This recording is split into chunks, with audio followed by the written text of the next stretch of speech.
Remember when Trudeau announced the National Housing Strategy back in 2017? The announcement, made of course on National Housing Day and in front of a public housing complex under revitalization in Toronto, at the time seemed quite bold.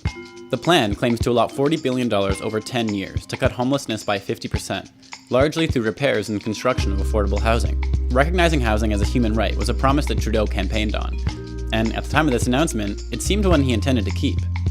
But fast forward to this spring.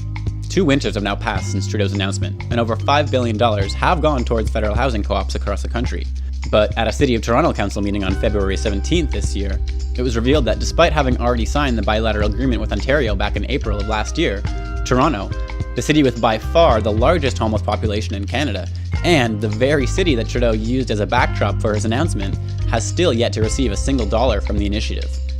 At the top of Toronto's request from the strategy is $1.3 billion desperately needed for repair and renewal of all 58,000 Toronto community housing units. In May of 2017, Toronto City Council identified 17,000 of these units that were in such a state of disrepair that they were at risk of being closed.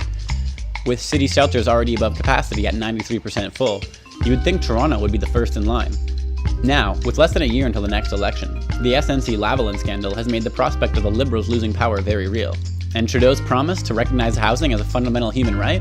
Well, critics argue that it was never backed up with any legislation. And since the vast majority of funding from the National Housing Strategy is tied up until after the election, Trudeau will have to be re-elected for most of the plan to materialize. Considering that $11 billion from the plan are actually just low-interest loans to developers, and $4 billion of it is contingent on the provinces matching the funding out of their own budget, the National Housing Strategy is starting to seem a little more like a Trudeau re-election strategy.